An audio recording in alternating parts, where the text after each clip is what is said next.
It's time for Work Comp Talk. Coming to you from the Pacific Workers Studio in Concord, California. It's Work Comp Talk. Interesting people talking about the issues that affect the lives of the everyday people that keep our communities moving. Sponsored by Pacific Workers Compensation Law Center, the lawyers for injured workers. With offices in Concord and Oakland, Pacific Workers is the leader in California workers' compensation, representing injured workers throughout Northern California. PacificWorkers.com, the lawyers for injured workers. Now to your hosts, Eric and Carmen. Hi, everybody, and welcome back to Work Comp Talk, episode number 7 here on season number 2. And we're excited to have you join us again. And again, if you haven't subscribed to our podcast on your favorite platform, make sure you do so now so you don't miss another cool episode. Speaking about cool episodes, today we have an amazing one. So without further ado, my name is Carmen Ramirez, Marketing Director here at Pacific Workers. And joining me is my co-host, Eric Farber, and our guest, as you guys can see, if you are watching this via video, it is Craig Shoemaker. So welcome, guys. Thank you for joining us. Thank you. Thanks for getting my name right, by the way. A lot of people go, oh, my favorite comedian, Craig Shoemaker. It's Shoemaker. Thanks for getting it right. You make shoes, you don't mock shoes, unless they're Crocs. Those you can mock. Oh my God. you know what the holes are for, so your self-esteem can slip out. But I really appreciate you getting it right. Like having a guest like Craig, I knew I wasn't even going to get to the bio. No, don't get to the bio. Nobody cares. Well, but this is great because you're very different than most of our guests that we have on here. And Craig is an award-winning, literally a couple of Emmy Awards. Those are just jogging weight. Those are just jogging weights now. They mean nothing. And only me. Listen, if any time we needed to learn one lesson during this pandemic is let's be in the now. Yeah, I'm not going to get an award for this show that I'm on right now, but we're in the now. It's not going to be. Maybe it'll get some podcast Work Comp Talk award. But, never say never. We're going to give ourselves an award. There is actually a podcast award, and it is held by iHeartRadio. So if you have one of the best podcasts out there, and it just happens that it works out, you do get an award. So, but we've got Craig Shoemaker. I have a feeling that Carmen's going to get an award just for putting up with me for 30 minutes. She gets an award. Eric, she's going to be going, Eric, this is your friend that you brought in. Well, let me get this straight. You guys are friends. I'll get into that later. I want to know how that relationship evolved. But I am curious, for those that don't know Craig Shoemaker, to guide them through a little bit about your history. Let's talk about what today's episode is going to be. And Eric, will you please guide us through the bio and teach us a little bit about your friend? I will. That was Carmen's way of saying, Craig, shut up. Let us talk about the bio. I got you, Carmen. I understand. I'm a grizzled veteran of these things. So, okay, Eric, go ahead. Right, wax poetic about my background. Well, you're from Philly. Yes. Yeah. And we've got somebody at our company who's from Philly, and I love to use the Philly stuff with him. Philadelphia. Yeah. Those people they have an edge to them. So does this person have an edge? Yes, he has an edge. He's all edge. I was there recently at this outdoor cafe having a meal, and from another table I heard in Philly accent, I overheard your conversation, you're a comedian. Tell me a joke, make me laugh. As I'm listening, I'm off today. I'm just going to chill. What are you, some snob? Make me laugh. And I said, listen, lady, just chill it out and let me have my meal. I don't ask you to do whatever you do for a living to do it right now. But Philly is definitely a good place to be from. But I've been to California now for over 30 years. That's where I met you. Yeah. And like 20 years ago or more, actually more. Yes. But you've been a stand-up for a long time. In fact, awarded stand-up of the year, comedian of the year, right? Mm-hmm. And been on Parks and Rec, Was it Fuller House? Yeah, I've been on a lot of things. You could go He's look been at on my a ton of resume at stuff. The IMDb. Late Yes. Show. Yeah, He's yeah, been on all just that about stuff. everything Yeah. that you can imagine that a comedian that one of the great. And by the comedians way, it does. means nothing. Look what I'm on right now. Let's just take this in. I'm on a Zoom call and work comp talk with seven people watching this. But here it is. Craig founded Laughter Heals, a Yes. nonprofit organization dedicated to using laughter to heal. Yeah. And that's why we thought it would be great to have Craig on to talk about this stuff, because a lot of our listeners are in a bad place. Yes. And we try to do things to help them through that. And so we thought it would be great to have the Love Master, Craig Shoemaker, on with us today to talk about Laughter Heals, to talk about some of the things that people can do for themselves. Yeah. I love it. I'm glad you had the guts to do that, because our society, unfortunately, is kind of doing the opposite. When you think about it, if laughter is the best medicine, we are essential workers, being the comedians. But lately, with cancel culture and FCC and all the people flipping out, if you mention a political, like a leader that they deify, they flip out. I've had people that it's cancel culture. We're so sensitive right now. So you're literally canceling out what gives you joy, what gives you happiness, and what gives you wellness, all based on self-righteousness, that you can't just wait for the next joke to come along without this self-obsession. It's the worst time it's ever been, but I so appreciate you having the guts to have me on, because in our standard way of living, in this paradigm, this narrative that we run with, it's very much about negativity. It's very much about it's fear-based. And laughter is the opposite. It blasts through fears into our wellness. And that's what I just wish for more people to have. So we'll get into it today and talk about the benefits of laughter. If we just put that at the top of our list, right now it's at the bottom of the list. Cancel culture is screwing us. What would Lenny Bruce say? Oh, he probably would have died sooner if he would have dealt with this. I mean, if he was in this, it's unbelievable how many strides we did take in the freedom of speech. Mm-hmm. And it's amazing to me how we're going backwards, and we're just in this attack mode, and everybody's going into their foxholes, and they're getting together with groups. Why don't we have a group movement, which I'm trying to actually have right now? Is we're creating a movement, a laughter movement, which brings this healing energy to people when we need it most. So I started a group. It's called Enlightened Up, Guiding You Through the Shift. It's an online course, and I'm so proud of the work. And I'm really seeing people's relief when I do a thing called a guided laughitation. I might do one with you guys today. Okay. So if you can meditate, you can laughitate. Wow. And people say, well, what about jokes? You don't need jokes. Laughter is a choice. And by the way, your body doesn't know that you don't have a stimulus like a joke or an entertaining thing going on. It doesn't know. Just like your body, if you're working out, doesn't, it's Pilates right now. Oh, I'm running a race. It doesn't know. It doesn't know the difference, right? No, it doesn't know the difference. Your circulatory system is engaged. Your heart is engaged. Your stress is being relieved. Healing endorphins are being released in your body if you laugh. So I take you through a laughitation, it's like going through a workout. And you're working out your mind, body, and spirit all at once. Smiling is the same thing. Your mind doesn't know if you smile just because you created the smile or something else made you smile. You still get the same endorphins from it.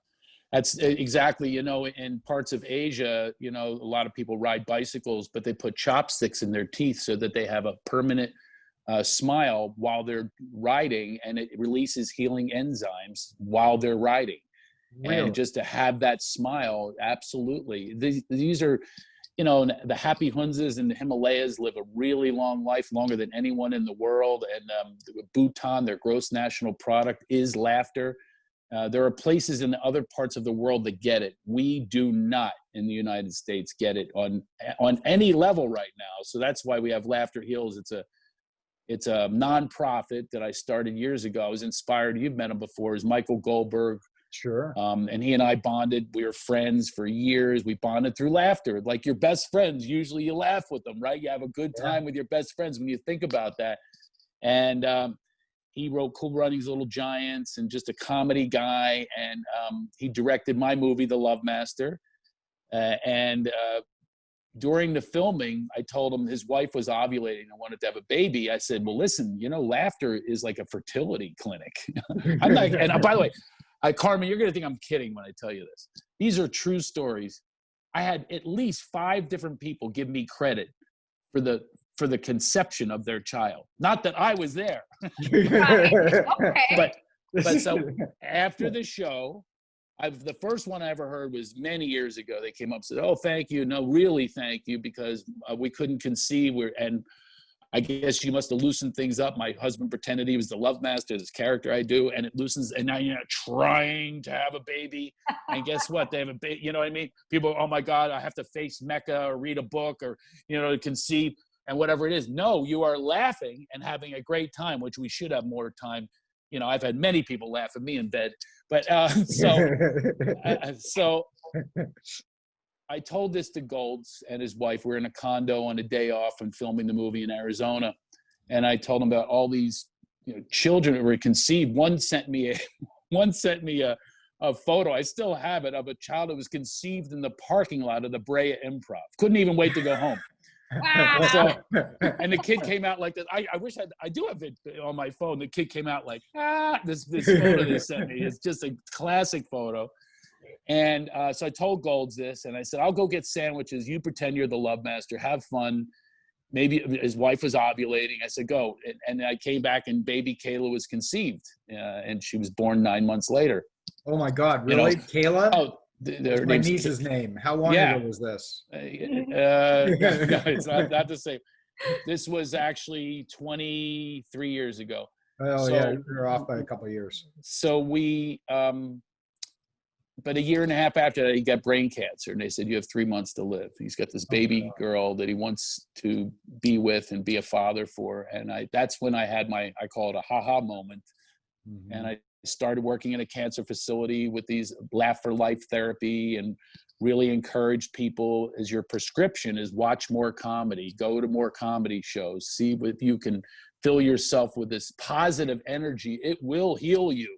It's not just a crazy concept. It's been proven time and time again, but we let it go because the drug companies have all the money and they convince us, the drug companies come out with all these drugs, and then the side effects give you 5 more things than you started with. So it's of course. And they bombard us with those messages of, here's your answer. Well, the answer really is within us. We have our own pharmacy. So, he showed up for every one of these events and, all of this therapy we did. And he lived 15 years past that prognosis. He was supposed to die in 3 months. Wow. That's what the doctors told him. He lived 15 years because he had a reason to live, because he had joy. And we all need joy and hope in our lives and love. And that's what it got down to for him. And he finally passed away, but I visited him on his deathbed. Wow. And he was in a coma, and I made him laugh one more time. I got him out of a coma. I said, I don't know what to do. You look powerless and helpless. I said, what can I do for you? I said, you want me to give you a handy? and I said, yeah, I'll do that for you, my buddy. I've never done it, but I swear to you. And we filmed this for the movie. We're doing a documentary. He came out of a coma. He was staring into space. I didn't even know he knew I was there. And he goes, and he laughed. Oh my God. And I thought to myself, I feel good about myself of giving him that last gift. And he passed away 2 days later. But and enriching his life and keeping him, I'm not saying laughter only kept him alive. He certainly had some protocols, some cancer protocols, but it really does help to shift our consciousness into a positive spirit. And that's what I would encourage anybody watching here. You're in this business of wellness yourself. We want people to be well and not have to, stay in their sickness and in their disease and in their illness. Well, you will stay there unless you have hope, unless you have levity, unless you have light. That's where you'll stay, and you'll be a victim to that. And then you'll get involved with, addictive chemicals and things like that and all that. But this is really a place, and I'm not just being, Pollyanna about it, or even selfish because I want you to come to my show. They're all canceled anyway. So, so let's take it back a bit more. Yeah. It's obvious you're really diving deep into the laughter. You went as far deep as to knowing all the side effects of it, all the positivity around it. There's obviously a lot of great stuff coming out of it. But I'd like to know, at what moment did Craig realize growing up, hey, this is something that I want to do for a life? What was it like growing up? Is this what you wanted to be? Is this what you pictured? It's a great question, Carmen. And I will tell you, you can't imagine or picture something, especially when you're that age. But not only that, it was hard to picture anything because I didn't have mentors. My dad left when I was born. I'm like, something I said, he's gone. And my mom raised us by herself, but she was hardly ever there because she had to work. So I didn't have this, mentors or guidance or parental, even advice or whatever it was. I didn't have examples of, joy and laughter and how to live life in a better way. And so these things had to come through my pain. And it came through, I had to deal with a lot of pain growing up, including I was kidnapped by a serial pedophile when I was 13. And I have to tell you that people's reaction to that is always, oh, I'm so sorry. I said, don't be sorry, because that led to, people don't understand that sometimes you have to go through pain to understand pleasure and happiness. So I now get great pleasure in sharing the story of that with other people who are they hide their pain, they mask their pain through drugs, alcohol, whatever it is. And I'm free of that in a major way. And one of the vehicles of getting there is laughter and levity. And so never feel sorry for me. I have a message and a gift now that I can offer to people so that they don't end up in that circumstance. And if they do, that they are supported and they're understood. And we have a bond, a human bond that needs to be, we need to work on those connections and not avoid. The more we avoid pain, the more pain, right. arises. It's like you become a victim of your own, your own pain. So Yeah. walk me through what you did coming out of that situation. What did you do? I mean, you didn't just sit there and laugh, haha. Well, I did. But, a lot of my laughs back then was getting into trouble. I got into trouble with my friends. I had a little gang, and we were, we weren't doing the right things. But again, we were misguided, didn't have really parents around to set us straight. But by the way, one of the guys from that gang, we go back to 11 years old, is still my best friend. He lives 3,000 miles away. And we're amazed, and we talk about this all the time, about how these misguided kids ended up evolved as we are today, where we can say, I love you, where we can have these deep connections with one another and laugh our asses off. And by the way, a lot of times we laugh about our behavior from the past. Sure. We would get high, we're teenagers, and we always wanted attention. We thought we could get attention by creating a slogan that would catch on in the nation, right? Like, what's up? Those guys made a lot of money with Budweiser. Remember that? What's up? What's up? Absolutely. Right? So here's what we came up with. Understand, we were high and drunk. This is what we came up with, which we thought would catch on. We would go, hee, hee. So is that where Mayberry started? Can you believe, Carmen, that didn't catch on? Hee, hee. Yeah, I can believe it. I'm just kidding. We would try to pep rallies, thinking all the girls would love us because we created that, but it never caught on. Maybe after this podcast, it will. People will walk around. So I'm going to ask you a question. People go through this stuff. We deal with people who are dealing with injuries that last years, right? That especially in a company, the stuff that we're doing is they can't work. They're getting paid. Sometimes they're getting paid nothing, or they're getting paid, a portion of what they used to, trying to take care of their families. They're going through hard times. Yeah. We've all been there. Go back to Viktor Frankl, right? So the people who will make it through the most difficult times in life and the people who won't is all about attitude.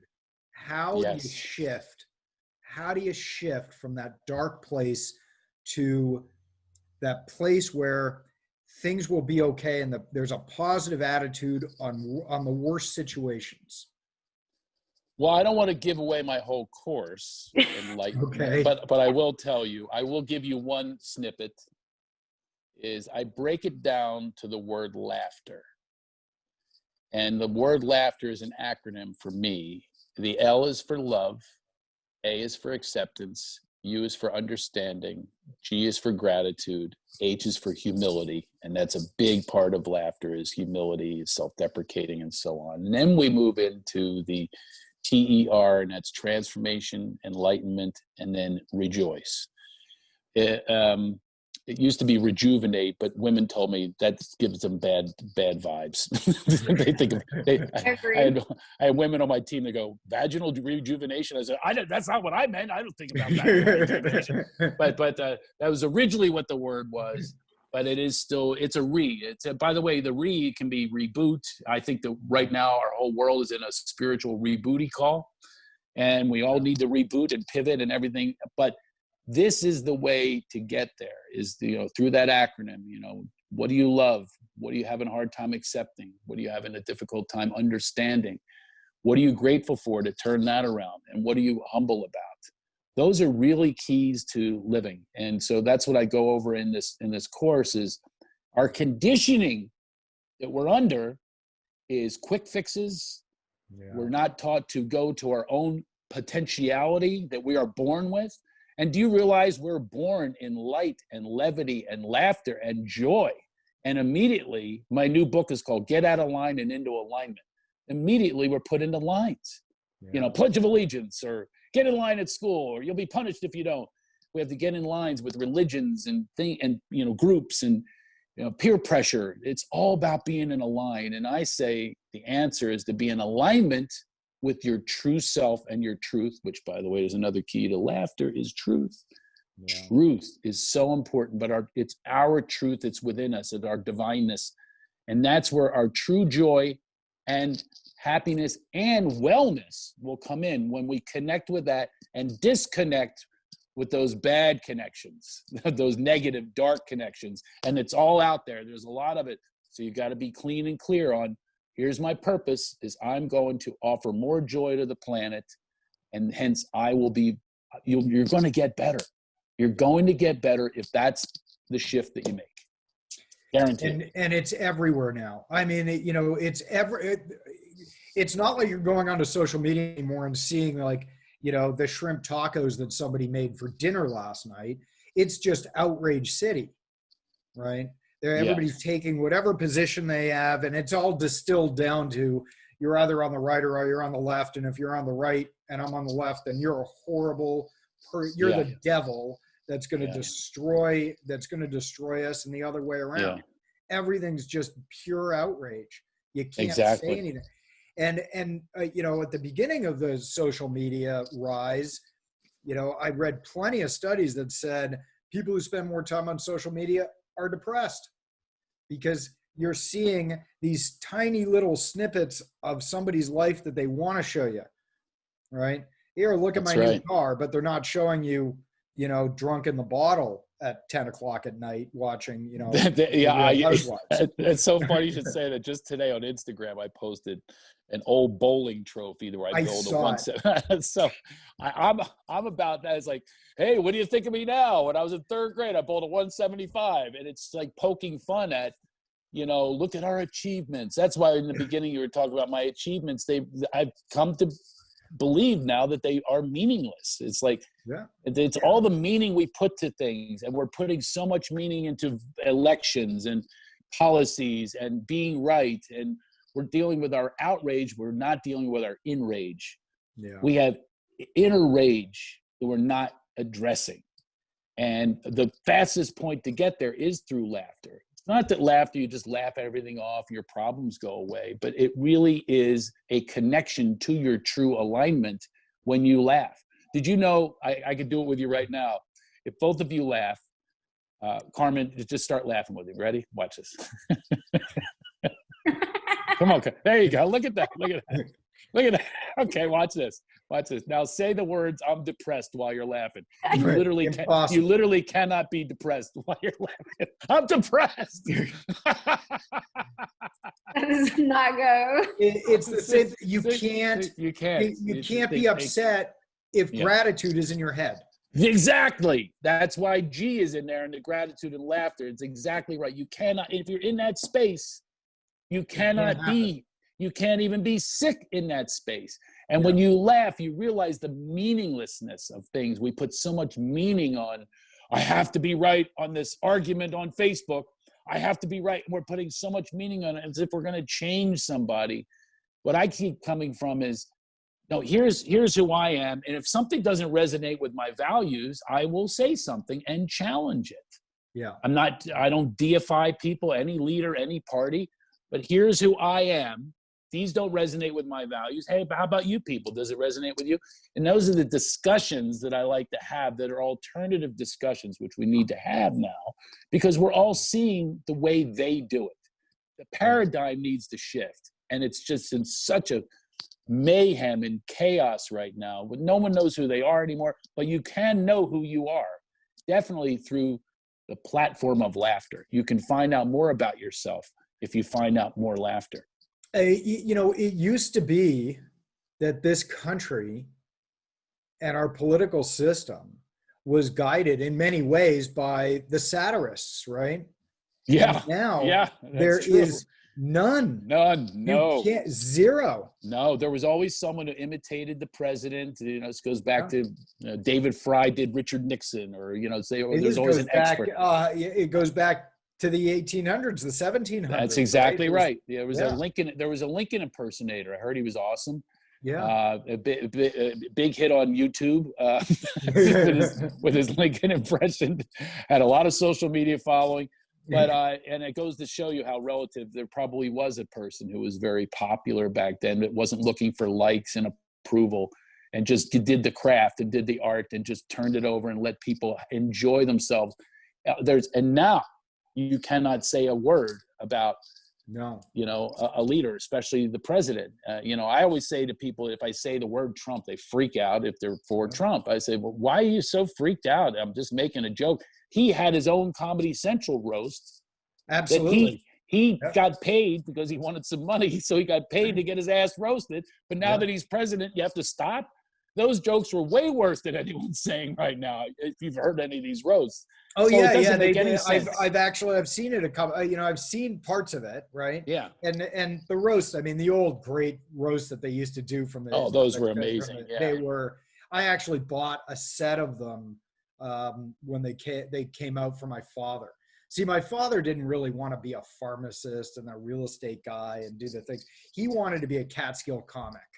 Oh, wow.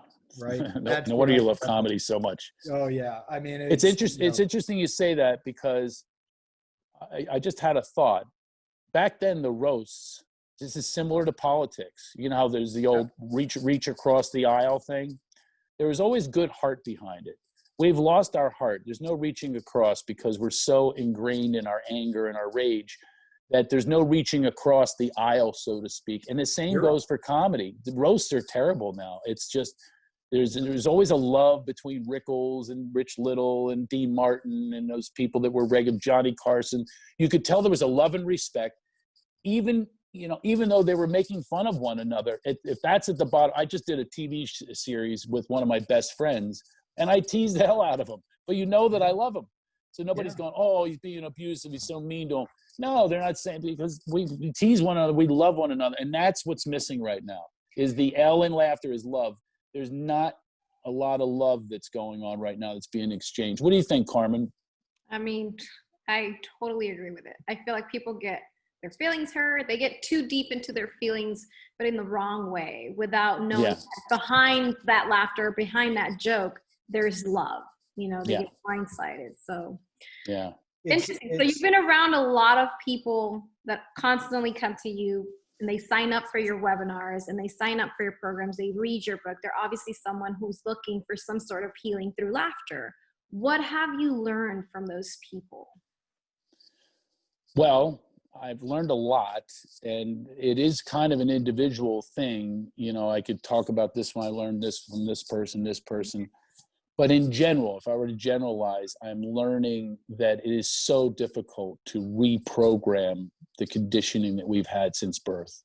We come out these lights, this joy, that's how you're born, and you're literally smacked.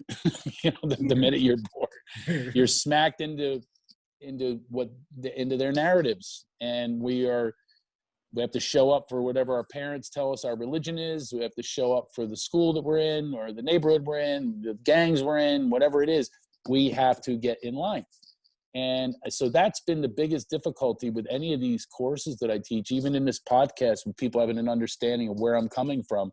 I'm sure there's people out there going to think am I allowed to curse on here? Yeah. They think oh, this guy's full of shit, what's he talking about laughter? They're angry. They're actually angry when I'm just saying, open up the space to something new, to new wisdom that can come in. This is ancient wisdom stuff, actually. Laughter is talked about in the Bible, a merry heart and things like that. This is something that we are so discounting now. And it's we're becoming disillusioned. And that's unfortunate, because if we start to focus, it's all where you put your energy in.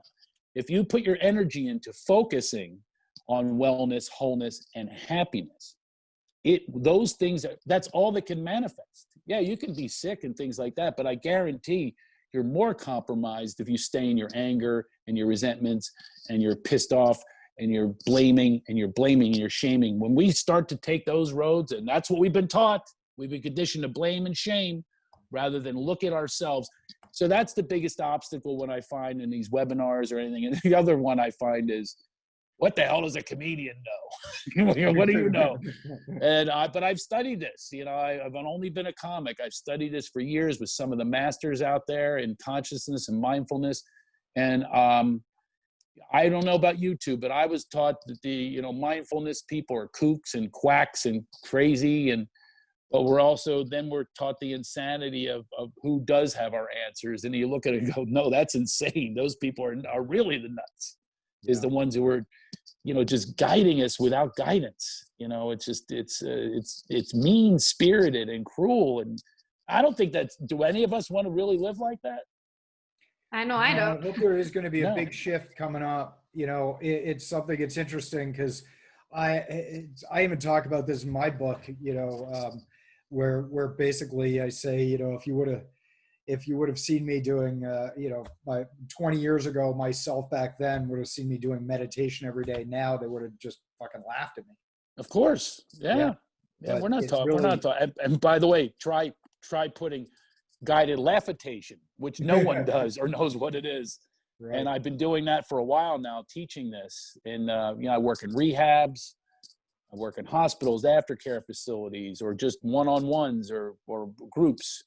And it's amazing to watch. I asked them to say, I should have asked you in the beginning of this interview, what's your stress level from 1 to 10? And then I check in with them at the end. It always goes down from an 8 to a 4 to a 3. And that to me is good work. And they're doing the work. That's the only way to get there, is you got to do that work. Instead of showing up for work, as we do, we get in line, we show up for work, we do our job. What if part of our job was to take care of ourselves, to make us doing our job better?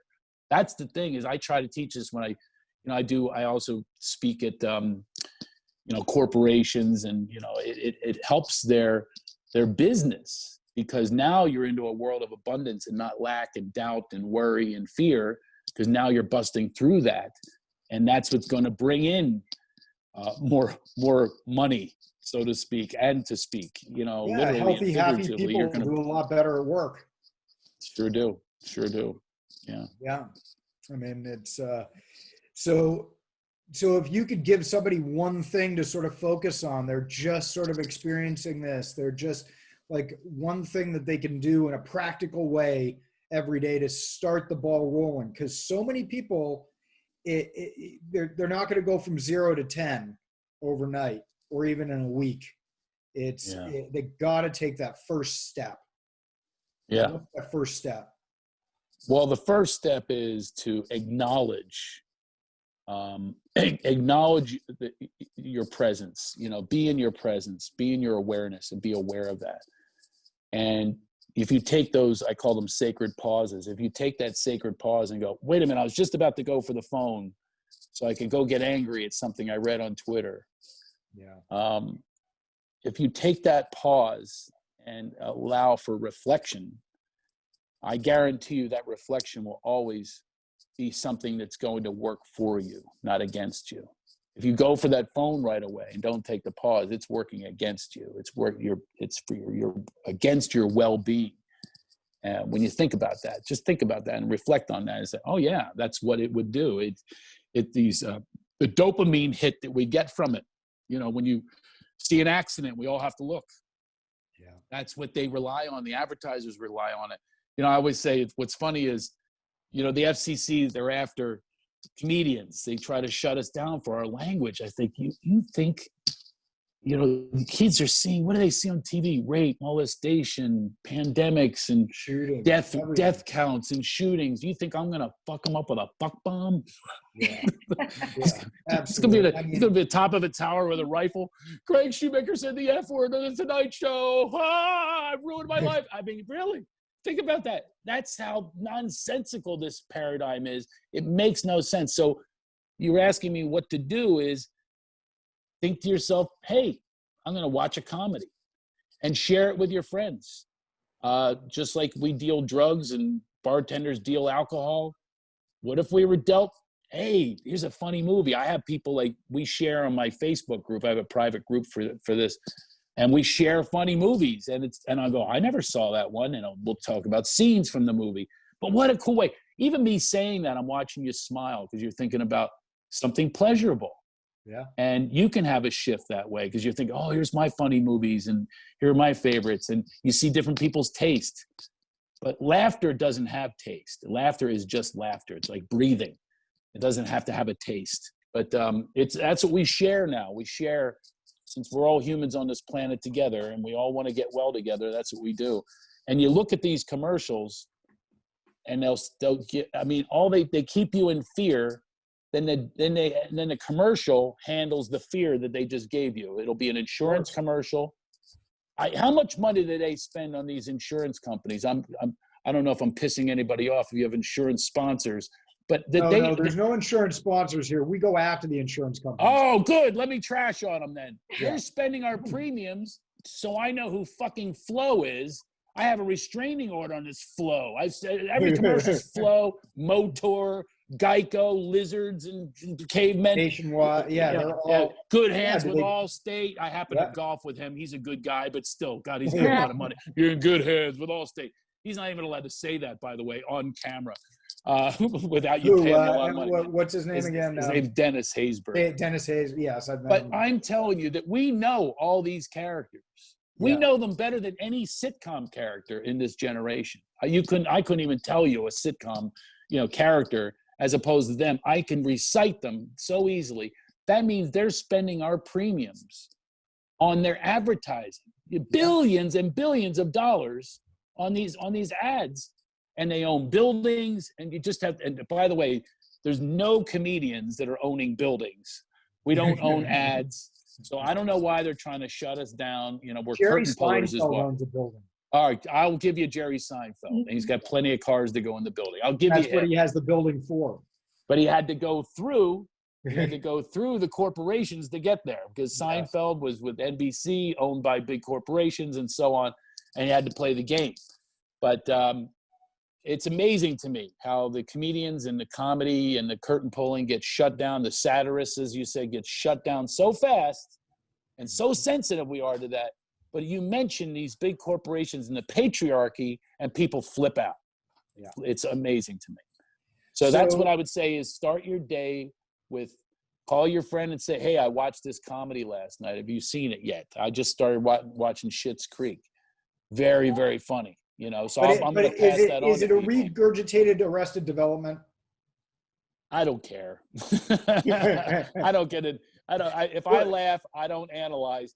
I just watched All in the Family, by the way. I found it on Crackle. I got to tell you something. I did it because I watched a Norman Lear documentary. That man is a true genius. I mean, you don't throw that word around much. That is a genius. And that show, I was howling, and I showed my 11-year-old son and my wife. She's from Japan. I look over, she's texting. No clue what it was about. I'm howling laughing. So it goes to show you, comedy's subjective. And it always, All the Family just always sort of reminded me of my grandparents and my uncle. Yeah. My uncle actually looks just like Rob Reiner. Oh, wow. Right? Like, still to this day. He looked like him back then, and he looks like him now. But what was your uncle like him also, like a meathead liberal, as Archie would call him? Absolutely, completely. Oh, he had that too. Absolutely, yes. And Carmen, I'm curious. Have you ever seen All in the Family? No, I have not actually. Yeah. So here's the thing. Just like a drug, I'm going to push that on you. Right. So if you can find All in the Family, I'd be curious your generation to see. Now I was really little at the time it came out, but the reruns, they're always there. But you cannot believe how it holds up to this day. How you can't even believe that the same issues are going on today, because Archie Bunker represents racism, and so and then there's the whack liberal, his meathead. The characters are unbelievable, and the I could not believe in the first couple episodes I just watched, which were the first year, I can't believe how they approached race. Yeah. He uses the N-word in the show. I mean, it's unbelievable to me, but that's the truth, and comedy is truth. That's why it's such a brilliant show.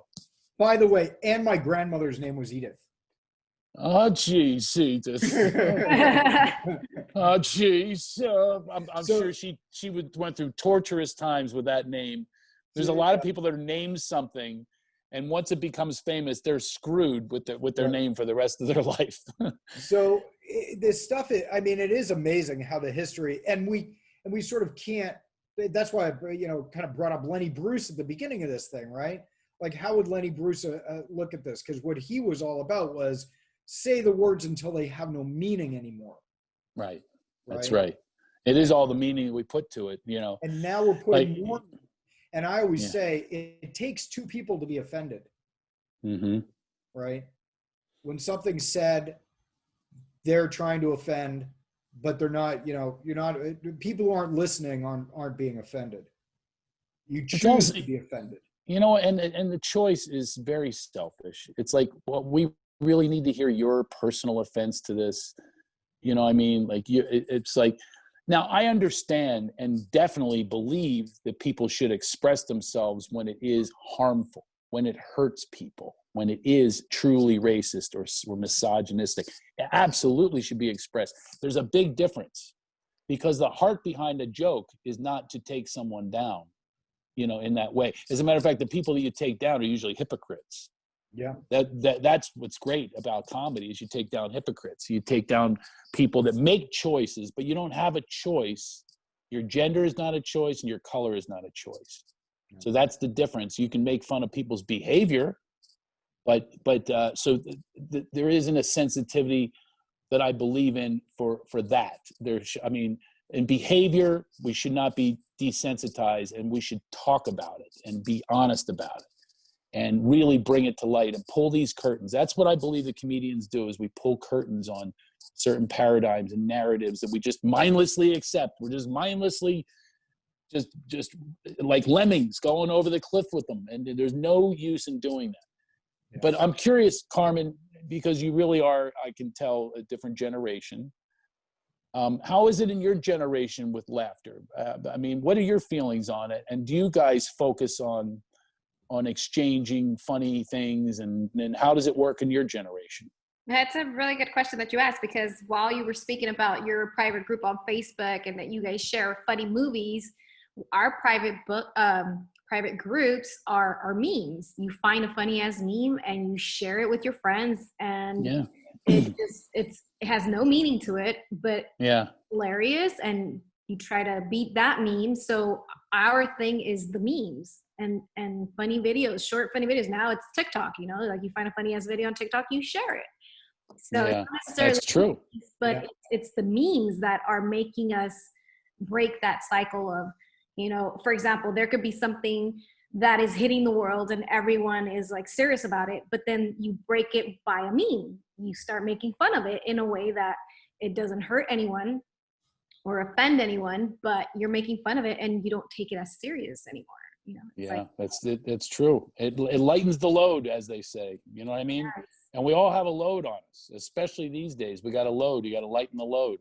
Yeah. But what This I'm seeing in your generation is, and I think you just said it, is our generation is more long form and yours is short form. Mhm. Everything is very disposable, quick. Yes. And it's a bummer for me because I'm a storyteller and I love storytelling. And you got to be engaged in a story, and most people don't have the ability now.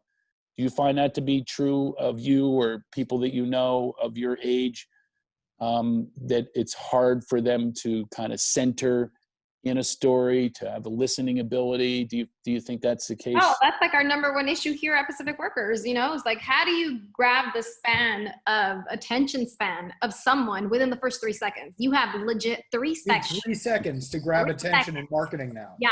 3 Wow. seconds.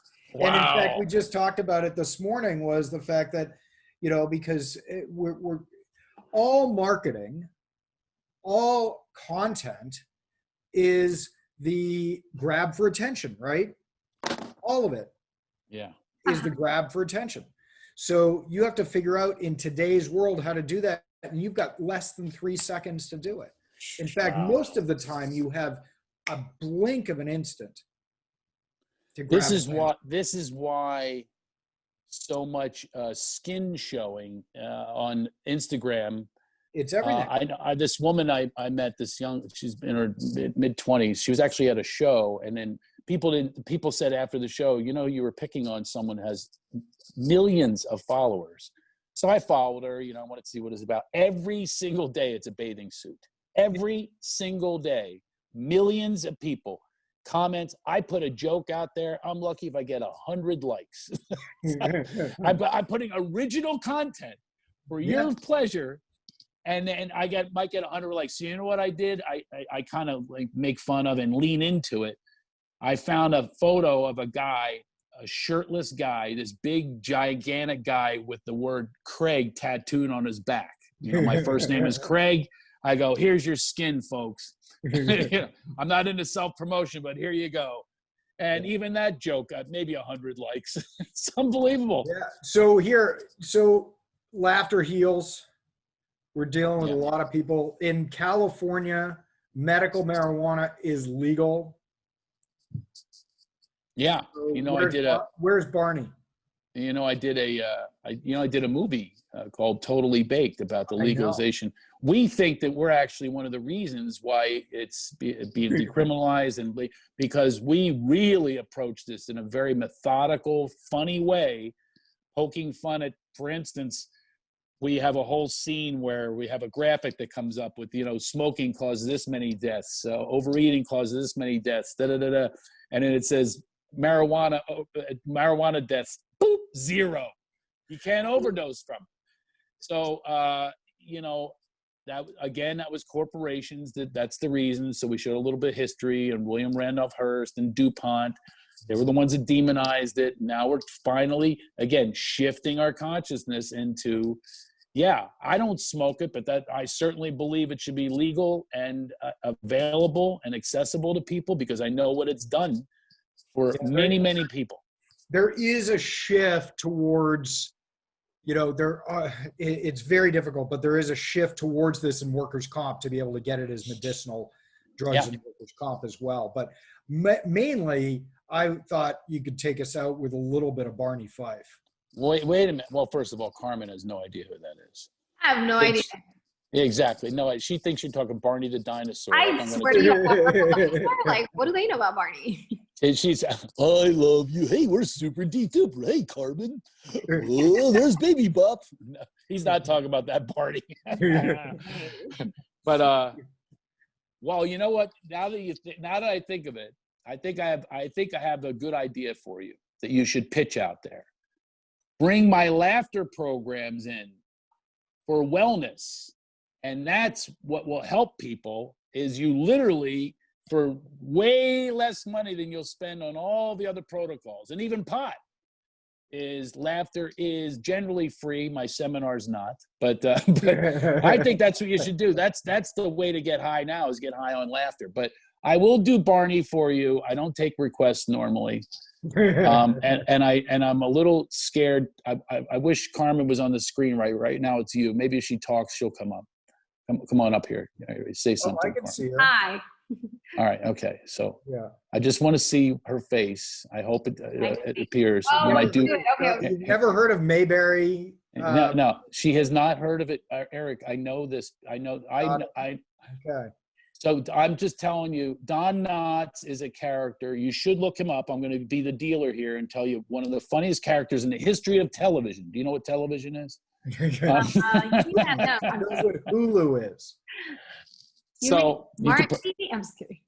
he had a show called The Andy Griffith Show. They still show the reruns. That's what a powerful show this was. Very Americana, a little racist. There was never a black person in Mayberry. But anyway, aside from that, Barney Fife was this geeky character played by Don Knotts. And Don Knotts went on to Reluctant Astronaut, to Mr. Limpet, all these Ghost of Mr. Chicken. He was a great actor, won tons of Emmys, and he was a geek. And I identified with him when I was a kid, so I wanted to be Barney. He was like an uncle to me. He was comfort food. I'd watch him on something called a rerun. On something called UHF. Look that up. What's oof? So anyway, I would learn to imitate him because that's who I related to most. So I'll do it for you. And I will tell you that I also ended up getting to know him, and his daughter called me up. She says, I'm writing a book called Tied Up in Knots. His name's Don Knotts, about my dad. And I want you in the book because you're his favorite comedian. Aww. And so I imitated him to his face. He loved it. But I ended up looping him in the movie Pleasantville. If you ever watched that movie, Pleasantville, yeah. Great movie. And he plays the TV repairman. Because he was sick, half the movie is my voice doing him. But all right, I'll do it for you. Here we go. So I'll do Barney doing, here we are, Andy. Oh, this is a career highlight. I'm on the Work Comp Talk podcast. That's right. I'm killing it here, baby. All the followers I'm going to get out of this. Let me tell you, a total of 1. So then if you watch the movies, I had to do him as an old guy because he's older. He passed away now, but he circles the apple in the telestrator. It's actually my voice going, boom, what do you call that right there, bud? The forbidden fruit here in Pleasantville. I'm your TV repairman. So watch the movie and see if you can tell that's my voice. That's amazing. Interesting. That's really cool. Wait, you guys didn't tell me how you guys met each other. How did this friendship come about? Oh, of course, it was Eric hitting me up for business. You know that. Wow. It goes all the way back to when I worked at a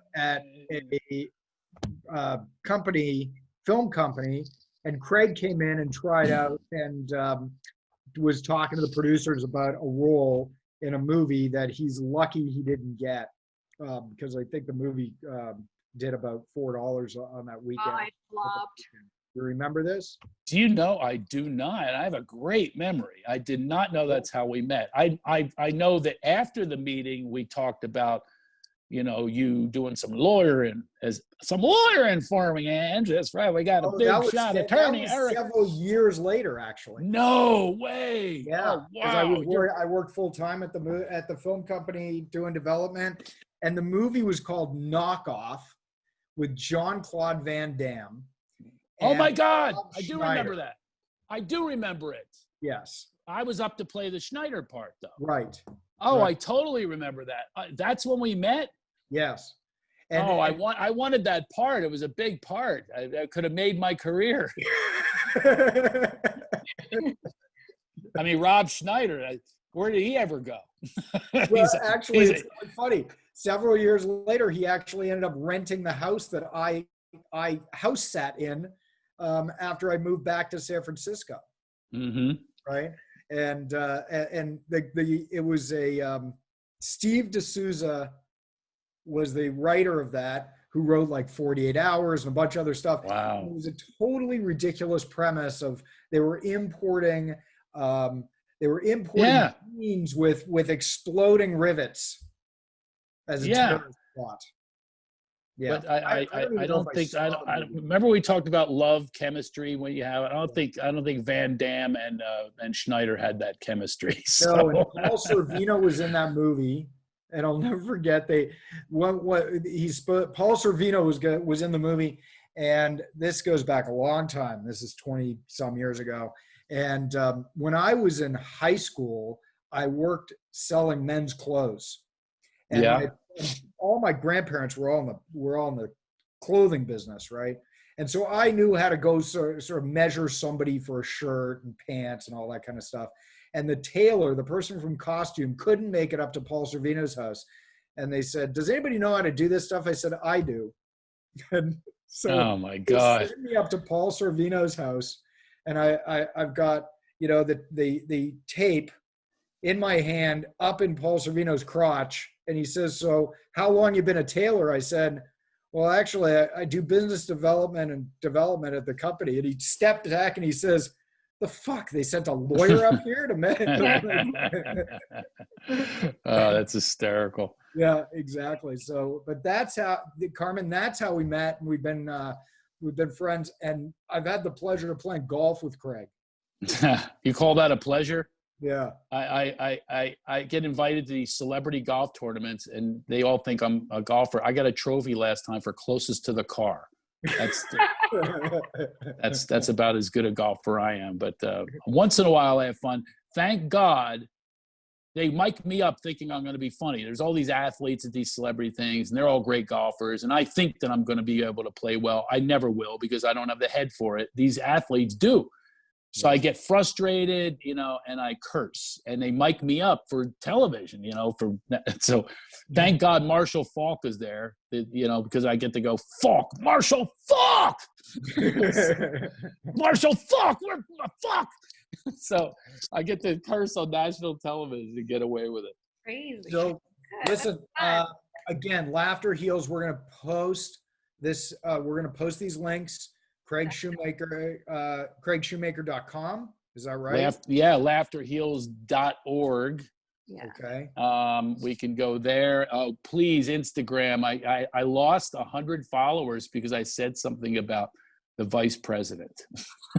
How dare you? I made a joke about the vice president. I was like, "I used to be a fan of yours." I said, "Really? Could you just move on to the next joke?" And it was just a joke, but that's how bad it is out there.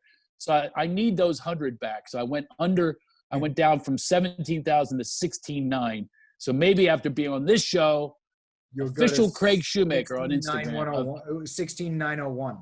Official, what's that? You'll go to 16,901. Oh, no. I think this is going to explode my career. This is it. But official Craig Shoemaker. That's where you go for that. And you'll see all the stuff. I got a lot of stuff coming out, a lot of content, comedy content, going to shift the world. And Carmen, you look like you had a good time today. It was a little different than most of your podcasts, right? I did have a great time. Every podcast is different, but this one by far has been the most healing and funny, and it just made my mind go into circles and think about everything you were saying, because it's not just someone who's going through an injury, or it's not just someone who's going through any type of pain, or this just comes into anybody in life at any stage in life. It's a practical thing that we can all learn from. So I appreciate that talk. I would never think that I would take it from a comedian, but see, you see how we're programmed. That's we think comedians we think they're a bunch of idiots. Listen, we're in touch with energy. We know energy, and that's something people do not understand. That's our gift. Is we can feel like most people can't feel. And we have empathy that most people don't possess. And definitely our leaders are not possessing empathy right now. And I think it's really important to have that empathy and that compassion, to see one another, that we're all one. If we can get to that spot, we're doing all right. But yeah, so Carmen, I am always interested in your generation. I've already got the Erics of the world. They all think I'm funny. But if I can get you to laugh, I know that I'm scoring. And you better pass the word around. I better see at least you on Instagram following me, Carmen. Well, I mean, if you really want to get your Instagram up, it is skin. I dare you to go on Instagram with some pink Speedos. Who knows? You might just get 200 likes. Oh my God. Oh my God. Is there a restraining order button? That's what would happen if I wore a Speedo. There would be a restraining order. My wife is walking. You can come into the shot. It doesn't. It's my old friend Eric. Well, even though we are on an official podcast, there's my wife. Hi, Eric. Hello. Stop moving the mouse. Stop moving the mouse. Yeah, this mouse is controlling my computer downstairs. Well, we are leaving I had no idea what the emergency was. But I was moving the mouse. Joke. What's that? Do you know the old Stephen Wright joke where he says he moves into a house and there's this switch on the wall and it doesn't do anything, and so he's just standing there flipping the switch and flipping the switch and flipping the switch, and he gets this letter from this guy in Russia who says, "Stop it."